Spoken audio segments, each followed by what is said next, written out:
Hi guys, நம்ம இந்த வீடியோவில் லெஜெண்ட் ஆஃப் டோட்டோ எபிசோட் 15ல் என்ன நடந்துச்சு அப்படிங்கிறத பற்றி தான் பார்க்க போகிறோம். வீடியோக்குள்ளே போகிறதுக்கு முன்னாடி நம்ம சேனலை சப்ஸ்கிரைப் பண்ணாதவங்க சப்ஸ்கிரைப் பண்ணிக்கோங்க. அப்படியே மறக்காமல் பக்கத்தில் உள்ள பெல் ஐக்கானையும் கிளிக் பண்ணிக்கோங்க. ஃபர்ஸ்ட் எடுத்த உடனே அந்த குட்டி பையனை தான் காட்டுறாங்க. அவனை யாரோ அடிச்சு போட்டிருக்காங்க. நம்ம ஹீரோயினும் செக் பண்ணி பார்த்துட்டு உயிருக்கு எந்த ஆபத்தும் இல்லை, ஆனால் கொஞ்ச நாளைக்கு இவன் செய்கிற கிரீன் டம்ளிங்ஸ் தான் நம்மளால சாப்பிட முடியாதுன்னு சொல்கிறாங்க. அவங்களுக்கு அவங்கவுங்க பிரச்சனை. அம்பர்லாம் காணாமல் போன விஷயம் தெரிஞ்சு அவன் ஒரு பக்கம் இப்போ அப்படியே ஆரம்பிச்சிடறான். நம்ம ஹீரோயினும் நம்ம என்ன பண்ணலாம்னு யோசிக்கலாம், அதை விட்டுட்டு தேவையில்லாம எதுக்காக இப்படி அழுதுட்டு இருக்கேன்னு கேக்குறாங்க. என்ன பாரு, நான் கொஞ்சம் கொஞ்சமா செத்துட்டு இருக்கேன், ஆனா நான் அழுதனான்னு கேட்க அவனும் லைட்டா சாக்காக்குறான். நம்ம சர்வன்ஸும் ஏன் இப்பெல்லாம் பேசுறீங்கன்னு கேட்க சரி சரி நான் சும்மா தான் சொன்னேன். ஒரு வழியா அவங்க அவனை அப்படியே சமாதானப்படுத்த நம்ம ஹீரோவும் இப்ப அங்க வராரு. இன்ஸ்பெக்ஷன் டிபார்ட்மெண்ட்ல இருந்து நல்லா செக் பண்ணிட்டாங்க, ஆனா அங்க நமக்கு எந்த க்ளூவுமே கிடைக்கல.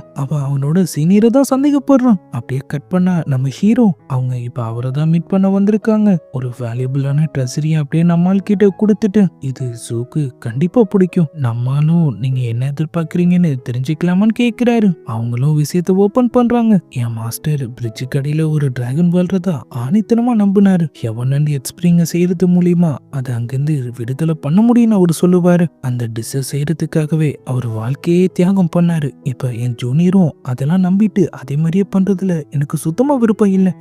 ஹெவன் அண்ட் எக்ஸ்பிரிங்க அவனுக்கு கண்டிப்பா கத்து தரக்கூடாது. ஊசியால அவனுக்கு ஹெல்ப் பண்ண இருக்கிற ஒரே ஆள் நீங்க மட்டும்தான். நீங்க எப்படியாவது அவனை இங்கிருந்து அனுப்பி வச்சிடுங்கன்னு அவங்க சொல்றாங்க. ஆனா நம்ம ஹீரோக்கு அவங்க பிளான் என்னன்னு நல்லாவே தெரியும். ஆள் அந்த ட்ரெஸரிய திரும்ப அவங்க கிட்டே கொடுத்துட்டு உங்களுக்கு உங்க பிசினஸ காப்பாத்தணும், அதுக்காக தானே அவனை இங்கிருந்து அனுப்ப பாக்குறீங்கன்னு கேட்க அப்படியே கட் பண்ணா இந்த பக்கம் நம்ம ரெஸ்டாரண்ட் நம்ம சர்வன்ஸ் உயிரை கையில பிடிச்சிட்டு ஆளுக்கு ஒரு பக்கமா திருச்சு ஓடிட்டு இருக்காங்க. நம்ம ஹீரோயின் அடுத்த ரேஸ் ரெடி அடிச்சு ட்ரை பண்ணுங்கன்னு சொல்ல அவங்க ரெண்டு பேரும் ஒளிந்தடிச்சு ஓடி போய் அங்க வந்து நம்ம பிரின்ஸ் பின்னாடி ஒளிஞ்சுக்கிறாங்க. நம்ம ஹீரோ வேற அடுத்த பிளேட்டை கொண்டு வந்துடுறாரு. அவங்களும் நான் இன்னைக்கு தான் புதுசா கேக்லாம் செய்ய கத்துட்டு இருக்கேன், ஆனா அவங்க அதை ட்ரை பண்ணவே மாட்டாங்கன்னு சொல்றாங்க. சாப்பிட்டு பார்த்துட்டு இது ரொம்ப நல்லாதான் இருக்குன்னு அவங்களும் சொல்ல நம்ம பிரின்ஸுக்கு தான் அவங்க செய்யற டிஷ்னா உயிராச்சு. ஆளும் சரின்னு சொல்லி அதை அப்படியே ட்ரை பண்றாரு. ஆனா அதை வாயில வச்ச அடுத்த செகண்ட் அவரு முகமே மாறிடுது. இது நல்லாதான் இருக்கு, ஆனா எல்லாரும் கேக்கு ஸ்வீட்டு வச்சு செய்வாங்க, ஆனா நீங்க சால்ட்டை வச்சு செஞ்சிட்டீங்கன்னு ஆள் சொல்ல அவசரப்பட்டு ஒளரிட்டேன்னு சொல்லிட்டு நம்ம ஹீரோ சர்வன்ஸ் எல்லாரும் மூட் அவுட் ஆகுறாங்க. நம்ம ஹீரோயினும் இவன் என்ன சொல்றான்னு சொல்லிட்டு திரும்ப அதை அப்படியே ட்ரை பண்ண அவங்களோட டேஸ்ட் சென்ஸ் அவங்க இழக்க ஆரம்பிச்சுட்டாங்கிறது அவங்களுக்கு இப்பதான் தெரியுது. அவங்க அப்படியே இங்க என்ன நடந்துட்டு இருக்கு, என் சென்சஸ நான் இழக்க ஆரம்பிச்சுட்டேன்னு சொல்லி அவங்க அப்படியே யோசிச்சுட்டு இருக்கு. அப்பதான் அவங்க மண்டைக்குள்ள இருந்து ஒரு வாய்ஸ் கேக்குது. அன்னைக்கு நடந்த அட்டாக்கு டோட்டை சோல்ஹூ கோனை காயப்படுத்திருக்கு. நீ அதுல இருந்து உயிர் பொழைச்சிருக்கலாம், ஆனா கண்டிப்பா உன்னால தப்பிக்க முடியாது. அது கோரோட கலந்துருச்சு. அது கொஞ்சம் கொஞ்சமா உன் சென்சஸை இழக்க வச்சு கடைசியில ஒன்னையே கொன்னுடுங்கிற மாதிரி அவன் சொல்றான். நம்ம ஹீரோ வழக்கம் போல அவங்களுக்காக சாப்பாடு கொண்டு வர ஆள் அவங்கள பார்த்து சாக்காயிடுறாரு. தூக்கிட்டு போய் பெட்ல படுக்க வைக்கலான்னு பார்த்தா அவங்க இப்ப பயங்கரமா வெயிட்லெஸ் வேற ஆயிருக்காங்க. அதுக்குள்ள இவளுக்கு என்னாச்சுன்னு சொல்லிட்டு நம்மளும் அவங்களுக்கு அப்படியே போத்தி விட போக திடீர்னு பார்த்தா அவங்க அப்படியே கொஞ்சம் கொஞ்சமா அங்கிருந்து காணாம போக ஆரம்பிச்சிடுறாங்க. நம்மளுக்கு ஒண்ணுமே புரியல. அப்படியே கட் பண்ணா அவங்க ரெண்டு பேரும் இப்ப ஒன்னா உட்காந்து பேசிட்டு இருக்கிறது தான் காட்டுறாங்க. அந்த ஆர்ச்சர் முத வாட்டி உன்னை பார்க்கும்போது உன்னை பைசின்னு நினைச்சு அட்டாக் பண்ணதா சொன்னீல, அவங்க நிலைமையும் ரொம்பவே மோசமாயிடுது பைசின்னு சொல்லிட்டு அவங்க அப்படியே மயக்கமாய் கீழே விழுந்துடுறாங்க. சரி சொல்லு, உனக்கு அவனுக்கும் என்ன சம்பந்தம் அவங்க கேக்குறாங்க. ஆனா நம்மால் திருட்டு மொழி முழிச்சிட்டு அந்த பைசி யாருன்னு எனக்கு தெரியாது. அவங்களும் அப்படியே விஷயம் அப்ப உன்கிட்ட இருக்கிற அந்த பிரஷ பத்தி சொல்லுன்னு சொல்றாங்க. அதால எப்படி பொருட்களுக்கு உயிர் கொடுக்க முடியுது எனக்கு தெரியாது. எனக்கு ஞாபகம் இருக்கிறதுலாம் இந்த பிளஸ் எப்போதுமே என் கூட தான் இருக்கும். நம்ம ஹீரோயினும் அப்ப நீ சொல்ல மாட்டேன்னு சொல்லிட்டு அப்படியே அவங்க பவர்ஸை யூஸ் பண்ண நம்ம ஹீரோவும் அப்படியே பயப்பட ஆரம்பிக்கிறாரு. டக்குன்னு பார்த்தா இப்ப ஒரு முன்னாடி வேற ஒருத்தன் உட்காந்துட்டு இருக்கான். நிறைய பேர் அப்படியே மாறி மாறி வரானுங்க. இதுக்கு மேலேயும் எங்களால இந்த உலகத்துல வாழ முடியாது, நாங்க திரும்ப வீட்டுக்கு போகணும். நம்ம ஹீரோ அப்படியே முழிச்சிட்டு இருக்க அந்த டோட்டை என்ட்ரன்ஸை பாதுகாக்கிறதுனாலதான் நம்மளால இங்கிருந்து வெளியே போக முடியல. நீ அவகிட்ட பழகி அவ கூட க்ளோஸ் ஆக ட்ரை பண்ணு, நேரம் கிடைக்கும் போது அந்த போர்ட்டலை ஓபன் பண்ணிடுங்கிற மாதிரி அவன் சொன்ன நம்மளும் பதறிட்டு முழிக்கிறாரு. அவருக்கு ஒரு செகண்ட் ஒண்ணுமே புரியல. நம்ம ஹீரோயினை போய் பாக்குறாரு. அவங்க இப்ப கொஞ்சம் நார்மலா தான் இருக்காங்க. அவன் பண்றது ஹெவன் அண்ட் எக்ஸ்பிரிங் கேக் தான். நம்ம ஹீரோ அப்புறத்துக்காக அந்த டிராகன் அதை ஏத்துக்கலான்னு கேக்குறாரு. அவங்களும் குயின் மதரோட அந்த ஃபீஸ்ட்ல நானும் அந்த கேக்கு சாப்பிட்டிருக்கேன். அதோட தேர்ட் லேயர்ல பிளட் அவங்க யூஸ் பண்ணிருப்பாங்க. அதோட ருசி மாறிக்கிட்டே இருக்குங்கிற மாதிரி அவங்க சொல்றாங்க. அப்பதான் அவங்களுக்கு ஞாபகம் வருது, டிராகன் பிளட்ல ஆயிரக்கணக்கான ஃபிளேவர்ஸ் இருக்கும். அப்ப அதுதான் சொல்லிட்டு அவங்க அப்படியே அவங்க பவர்ஸ் யூஸ் பண்ணி அவங்களுக்குள்ள இருந்த டிராகன் பிளட் வெளியே எடுக்க அதை பார்த்த உடனே நம்ம நம்ம ஹீரோவோட ரியாக்ஷனே அப்படியே மாற ஆரம்பிக்குது. ஆள் அப்படியே கொஞ்சம் கொஞ்சமா கிட்ட வராரு. அதை வாங்கணும்னு சொல்லி அவரு கை துடிக்குது. ஆனா நம்ம ஹீரோயின் லைட்டா யோசிச்சுட்டு இல்ல இதை பயன்படுத்துறதுக்கான நேரம் இது கிடையாதுன்னு சொல்லிட்டு திரும்ப அதை அப்படியே அவங்களுக்குள்ளே அனுப்பிடுறாங்க. அப்படியே கட் பண்ணா நம்மால் அவர் ரூம்க்கு வராரு. அவரு கையில இருந்த பிரிஸ்ல இருந்து ஏதோ ஒரு பவர் அப்படியே வெளியே வந்துட்டு இருக்கு. அதை அப்படியே தானா அவரை கண்ட்ரோல் பண்ணி அங்க இருந்த ஒரு ட்ரெஸ்ஸை பார்த்து ஏதோ ஒண்ணு அப்படியே வரையுது. டக்குன்னு பார்த்தா அவர் முன்னாடி ஒருத்தன் வந்துடுறான். இவன் தான் அந்த பைசி. உனக்கு வாய்ப்பு கிடைச்சும் டிராகன் பிளட் நீ எதுக்காக எடுக்காம விட்டேன்னு அவன் கேட்கிறான். நம்மளும் ஆனா அது ஜூவோட செஸ்ட்ல இருக்குன்னு நீங்க கிட்ட சொல்லவே இல்ல. டிராகன் பவர் ரெடி பண்ணதுனால அவங்க ரொம்பவே வீக்கா இருக்காங்க. அவங்கள நான் காப்பாத்தி ஆகணும். ஒரு டோட்டையா இருந்துட்டு அவ பீஸ்டை எதிர்த்து மிகப்பெரிய தப்பு பண்ணிட்டா. அவளுக்கான தண்டனை தான் இதுன்னு அவன் சொல்றான். நம்மளும் ஆனா இந்த உலகத்தோட நிலைமை இப்ப கொஞ்சம் கூட சரியில்லை. ஜூவால மட்டும்தான் இப்ப மக்களுக்கு உதவி பண்ண முடியும்னு சொல்றாரு. அவனும் மெக்பைஸோட ஒரு பிரான்ச் மூன்லைட்ல இருக்கு. அவளை நீ காப்பாத்தணும்னு நினைச்சினா அங்க இருக்கக்கூடிய டாக்டரை பாருன்னு சொல்லிட்டு அப்படியே அங்கிருந்து காணாம போக நம்ம ஹீரோவும் டக்குன்னு தூக்கத்துல இருந்து எந்திரிக்கிறாரு. அவருக்கே அந்த பைசி யாரு இங்க என்ன நடந்துட்டு இருக்குன்னு ஒண்ணுமே புரியல. அவன் என்கிட்ட என்ன சொன்னா மெக்பை பிரான்ச் மூன்லைட்னு சொல்லிட்டு அவர் அப்படியே யோசிச்சுட்டே இருக்கும் போதுதான் அவருக்கு டக்குன்னு எது ஞாபகம் வருது. சீக்குய் மாட்டேன்னு சொல்லிட்டு ஆள் அடுத்த நாளே அப்படியே அங்க கிளம்பிடுறாரு. ஒரு காட்டு பகுதி மாதிரி இருக்கு. நம்ம ஹீரோ அவரு குதிரையில அப்படியே போயிட்டு இருக்க. அவருக்கு முன்னாடி ஒரு கேரேஜ் போயிட்டு இருக்கு.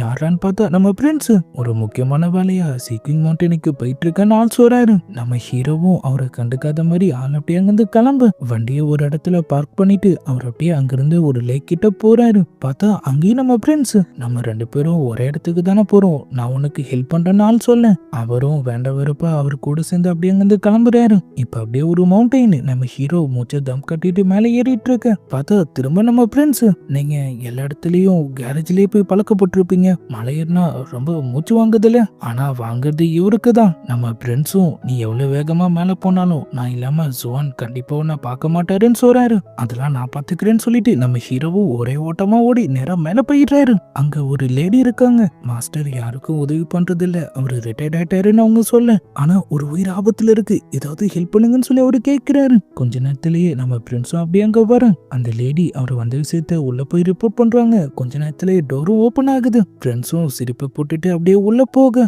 ஜுவானும் அங்கதான் உட்காந்துட்டு இருக்காரு. எனக்கு ரொம்பவே முக்கியமான ஒரு ஆளு, அவங்க சென்சஸை இழந்து கொஞ்சம் கொஞ்சமா இறந்துட்டு இருக்காங்க. நீங்க தான் அவங்களுக்கு எப்படியாவது ஹெல்ப் பண்ணணும்னு அவரு சொல்ல ஆள் நம்ம ஃப்ரெண்ட்ஸோட அங்கிள் தான் போல. நீ உதவி கேட்கறது 1000 வருஷமா இங்க வாழ்ந்துட்டு இருக்கிற அந்த டோட்டைக்கான அவரு கேட்கிறாரு. நான் சொல்றது ஜூ டைன்ஸ்டன் ரெஸ்டாரண்டோட ஓனர், ரெண்டும் ஒண்ணுதாங்கிற மாதிரி அவரு சொல்ல அவங்கள பத்தி உங்களுக்கு தெரிஞ்சிருக்குன்னா கண்டிப்பா சரி பண்றதுக்கான வழியும் உங்ககிட்ட இருக்குல்லன்னு அவரு கேட்கிறாரு. தயவு செஞ்சு எனக்கு உதவி பண்ணுங்க, அதுக்கு பதிலா நீங்க என்ன சொன்னாலும் நான் அதை பண்றேன். என்ன சொன்னாலும் பண்ணுவியா? உன் அப்பாவை கொல்ல சொன்னா? ஃப்ரெண்ட்ஸும் அதை கேட்டு அப்படியே சாக்காக ஆள் இப்ப அப்படியே வெளியே வராரு. அந்த லேடி இப்ப நம்ம ஹீரோவை உள்ள வர சொல்றாங்க. அவளை காப்பாத்துறதுக்கான பிரிஸ்கிரிப்ஷன் டேபிள் இருக்கு, எடுத்துக்கொண்டு அவரு சொல்றாரு. நம்ம ஹீரோவும் பல்ல கட்டிட்டு போய் அதை அப்படியே எடுக்க அதை பார்த்த கொஞ்ச நேரத்திலேயே அவர் முகத்துல இருந்து சிரிப்பு அப்படியே காணாம போகுது. இந்த பீஸ்ட கொன்னதான் அவளை காப்பாற்ற முடியுமா? வேற வழியே இல்லையா? அது ஒண்ணுதான் ஒரே வழி, அதையும் நீ சீக்கிரம் பண்ணி ஆகணும். அப்புறம் நான் உனக்காக ஒன்னும் இந்த உதவியை பண்ணல. அந்த பிரின்ஸ எனக்கு சுத்தமா பிடிக்காதுன்னு அவரு சொல்ல நம்மளும் அப்படியே அங்கிருந்து கிளம்புறாரு. உனக்கும் ஜுவானுக்கும் என்ன பிரச்சனைன்னு அவரு கேட்க நம்ம பிரின்ஸ் அது எங்க ஃபேமிலி மேட்டர்னு சொல்றாரு. நம்மளும் இந்த மெத்தட் வேலை செய்யுமான்னு கேட்க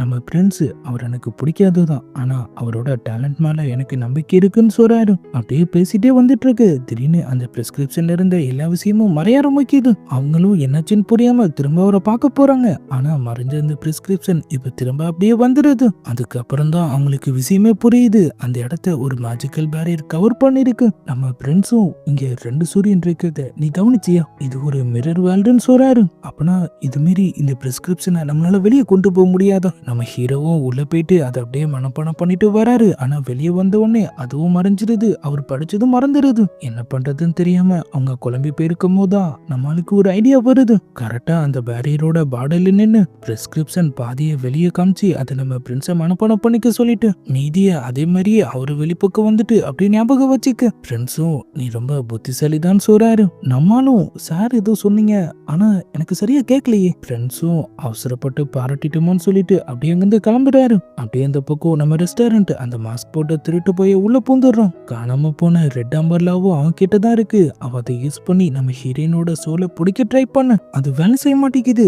அவ ஒன்னும் புரியாம அப்படியே குழம்பி போய் நின்னுட்டு இருக்கு. டக்குன்னு பெட்ஷீட்டை நவுத்திட்டு நம்ம சர்வன்ட் திரும்பி பாக்குறாங்க. பார்த்தா ஸ்கெட்ச் போட்டது அமையல, ஸ்கெட்சே அவனுக்கு தான். நம்ம ஹீரோயின் அப்படியே ஒரு பக்கம் உள்ள என்ட்ரி ஆகுறாங்க. டோட்டை, நீ ஏற்கனவே ரொம்ப வீக்கா இருக்க, உன்னால கண்டிப்பா என்ன எதிர்க்க முடியாது, நான் அப்படி நடிச்சாதானே நீ வெளியே வருவன்னு அவங்க சொல்ல, அவனும் அந்த அம்பர்லாவை யூஸ் பண்ணி அவங்க அட்டாக் பண்றான். நம்ம ஹீரோயினும் அவங்க பவர்ஸை யூஸ் பண்ணி தடுக்கிறாங்க. ஆனா அவங்க உண்மையிலேயே வீக்கா தான் இருக்காங்க போல. அந்த பவர்ஸை சமாளிக்க முடியாம அவங்க திணறிட்டு இருக்க. ஒரு பக்கம் நம்ம இன்டாங் வெளியே போயிட்டு ஆபத்து ஆபத்து உதவி வேணும்னு சொல்லி கத்திட்டு இருக்காங்க. எங்கிருந்து வந்தாங்கன்னே தெரியல. நம்ம ஆர்ச்சரும் அவரோட ஆளுங்களும் டக்குன்னு உள்ள பூந்துடுறாங்க. சவுண்டை கேட்டுட்டு அவனும் அங்கிருந்து எஸ்கேப் ஆயிடுறான். நம்ம சர்வன்ஸும் நம்ம ஹீரோயினுக்கு என்னாச்சுன்னு பார்க்க நம்ம ஆர்ச்சர் ஃப்ரெண்ட்ஸ் போகும்போதே உங்களை பாதுகாக்க சொல்லி எங்களுக்கு தகவல் கொடுத்திருந்தாரு, உங்களுக்கு ஆபத்து வரப்போறது அவருக்கு ஏற்கனவே தெரிஞ்சிருக்குன்னு நினைக்கிறேன்னு அவரு சொல்ல, அவர் ஆளுங்க தப்பிச்சு போன அந்த மாஸ்க் தான் இப்ப தேடிட்டு இருக்காங்க. அங்கிருந்து ஒரு ஹோட்டல் மேல அவங்களுக்கு சந்தேகம் வருது. நம்ம ஆர்ச்சரும் அவர் ஆளுங்களும் அப்படியே உள்ள பூந்து அந்த இடத்தை செக் பண்ண ஆரம்பிக்கும். அப்பதான் ஒரு லேடி ஸ்கிரீனுக்கு பின்னாடியில இருந்து மியூசிக் பிளே பண்ணிட்டு இருக்கிறத அவர் பாக்குறாரு.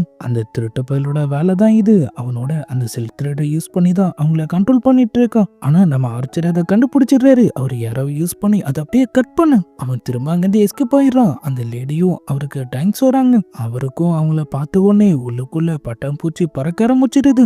ஆளும் பரவாயில்லன்னு சொல்லிட்டு அப்படியே அங்கிருந்து கிளம்புறாரு. அவரு பேட்ச் ஸ்லிப் ஆக அந்த லேடியும் இப்ப அப்படியே அதை பாக்குறாங்க. அப்படியே இந்த பக்கம் நம்ம ஹீரோவும் ஃப்ரெண்ட்ஸும் நேரா ரெஸ்டாரண்ட்டுக்கு வரதுதான் காட்டுறாங்க. நேரா நம்ம ஹீரோயின் கிட்ட போயிட்டு அவங்களுக்கு என்னாச்சுன்னு பார்க்க ஸ்டோன் கிட்ட ஒரு முக்கியமான விஷயம் சொல்லணும்னு அவங்க சொல்றாங்க. நம்ம ஹீரோவும் என்கிட்ட சொல்லி நான் உனக்கு தெரியப்படுத்திடுறேன்னு சொல்ல, நம்ம பிரின்ஸும் அதெல்லாம் அப்படியே பார்த்துட்டு இருக்காரு. இப்ப திரும்ப நம்ம ஹீரோவை தான் காட்டுறாங்க. நம்ம பிரின்ஸ் சுவோட நிலைமை ரொம்பவே மோசமா இருக்கு, நம்ம சீக்கிரமா அந்த பிரிஸ்கிரிப்ஷன்ல இருக்கிறத தயார் பண்ணி ஆகணும், நான் ஆர்ச்சர்ஸோட சேர்ந்து நாளைக்கே கிளம்புறேன்னு ஒரு சொல்ல, நம்மாலும் இல்ல நீங்க இங்க இருங்க நான் கிளம்புறேன்னு சொல்றாரு. முதல் விஷயம் ஓசியாக்கு உங்களோட ப்ரொடக்ஷன் தேவை, ரெண்டாவது நீங்க இங்க இருந்தீங்கன்னா சூ சந்தோஷப்படுவாங்க, மூணாவது எனக்கு பீஸ்ட பத்தி நிறைய விஷயம் தெரியும்னு அவரு சொல்ல, நம்ம ஃப்ரெண்ட்ஸும் சரின்னு சொல்லிடுறாரு. ஆனா உன் பாதுகாப்புக்கு சில ஆர்ச்சர்ஸை கூட்டிட்டு போறதா உனக்கு நல்லது. நம்ம ஹீரோவும் சரின்னு சொல்லிட்டு அந்த மாஸ்க் எப்ப வேணாலும் திரும்ப வரலாம், நீங்க தான் சூவையும் அந்த பையனையும் ப்ரொடக்ட் பண்ணணும்னு சொல்லிட்டு ஆள் அப்படியே நம்ம ஹீரோயினை பார்க்க போறாரு.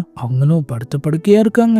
சர்வன்ஸை கிளம்ப சொல்லிட்டு நம்ம ஹீரோ இன்னைக்கு அவரே அவங்கள பார்த்துக்கிறதா சொல்ல, அப்படியே இந்த எபிசோடும் முடியுது. உண்மையிலேயே இந்த எபிசோட்குள்ள நம்ம எதிர்பார்க்காத பல விஷயங்களை வச்சுட்டாங்கன்னு தான் சொல்லணும். கண்டிப்பா நீங்களே இந்த வீடியோவை என்ஜாய் பண்ணிருப்பீங்கன்னு நினைக்கிறேன். அது உண்மையா இருந்தா அதை மறக்காம கமெண்ட்ல சொல்லுங்க. வீடியோ பிடிச்சிருந்தா லைக் பண்ணி உங்க ஃப்ரெண்ட்ஸுக்கும் ஷேர் பண்ணுங்க. இதுக்கப்புறம் என்ன நடந்துச்சுங்கிறதெல்லாம் நம்ம நாளைக்கான வீடியோவை பார்த்து தெரிஞ்சுக்கலாம். அது வரைக்கும் குட் பை.